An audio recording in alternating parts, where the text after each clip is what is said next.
We demand the immediate resignation of Madhabi Puri Buch as chairperson of SEBI, and we demand that the Supreme Court reopen an investigation into this and the Supreme Court appoint an SIT to look into this with no delay.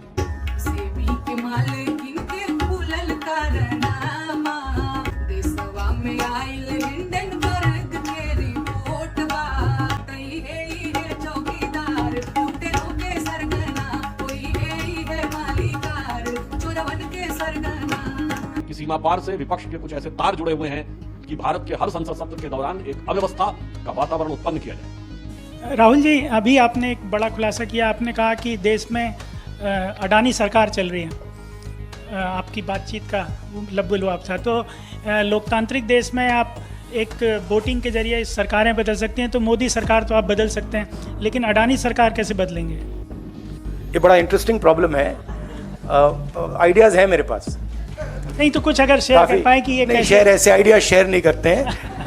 Time आएगा तो दिखाएंगे अडानी सरकार कैसे बदली जाती है। The unfolding situation between Hindenburg Research and SEBI is poised to significantly impact the Indian financial markets when they open on Monday morning. The latest allegations against SEBI chairperson Madhabi Puri Buch, combined with the political reactions, have added a new layer of tension to an already sensitive issue involving the Adani Group. As trading begins, investors should brace themselves for an initial knee-jerk reaction. Given the gravity of the allegations, some big players might opt to play it safe, reducing their positions to mitigate risk. This cautious approach could lead to early volatility in both Sensex and Nifty. The Adani Group stocks, which have been under scrutiny following previous controversies, are expected to bear the brunt of this initial reaction, with potential selling pressure from traders seeking to avoid exposure. In response to the brewing crisis, SEBI has issued a statement urging investors to remain calm and exercise due diligence before reacting to the Hindenburg report. The regulator highlighted that the report includes a disclaimer advising readers to assume that Hindenburg may hold short positions in the securities mentioned. This statement is a clear attempt to prevent panic and maintain market stability, but whether it will succeed in calming investors' nerves remains to be seen. Political reactions further fuel the controversy. Rahul Gandhi, the leader of the opposition in the Lok Sabha, has taken the opportunity to criticize Prime Minister Narendra Modi, asserting that the latest Hindenburg report illustrates why the Prime Minister is reluctant to agree to their joint parliamentary committee probe into the Adani Group. Gandhi's concerns center around the integrity of SEBI, which he claims has been gravely compromised by the allegations against its chairperson. In a video message posted on X, Gandhi emphasized that SEBI, which is tasked with protecting the wealth of small retail investors, is now under a cloud of suspicion, raising serious questions about its ability to function impartially. Over the last few years, larger and larger numbers of people have been investing in India's stock market. They invest their hard-earned, honestly earned savings in the stock market. And it is my duty as leader of the opposition to bring to your notice that there is a significant risk in the Indian stock market because the institution that governs the stock market is compromised. Now I'm going to explain to you exactly how and why it is compromised. A very serious allegation against the Adani Group was illegal share ownership and price manipulation using offshore funds. It has now emerged that SEBI chairwoman Madhabi Buch and her husband had an interest in one of those funds. This is an explosive allegation because it alleges that the umpire herself is compromised. The savings of millions of Indians, hard-earned, honestly earned savings, are at risk. It is therefore imperative that this matter is investigated. Retail investors, honest investors, pensioners have three questions. The first, why has Chairperson Madhabi Buch not resigned? Second, God forbid something were to go wrong and investors were to lose their money. Who is responsible? Is the Prime Minister of India responsible? Is Madhabi Buch responsible? Or is Mr. Adani responsible? And finally, the Supreme Court has been looking at this matter.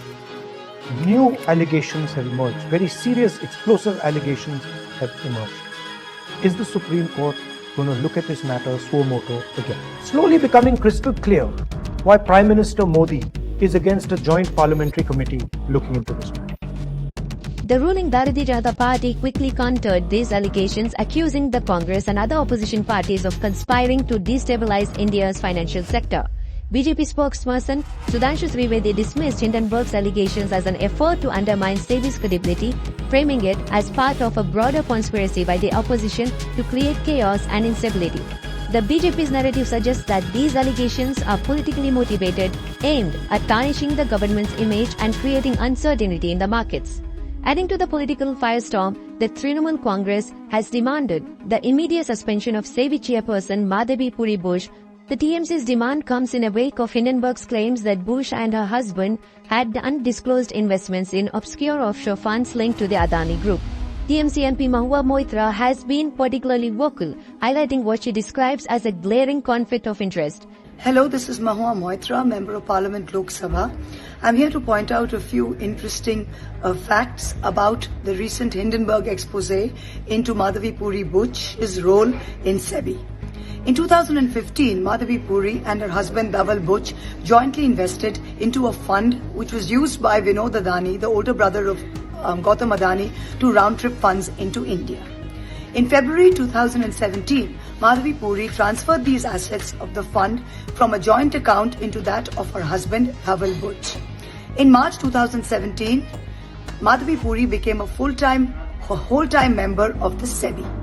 In April 2019, the US firm Blackstone gained approval from the SEBI for the first ever real estate investment trust REIT into India.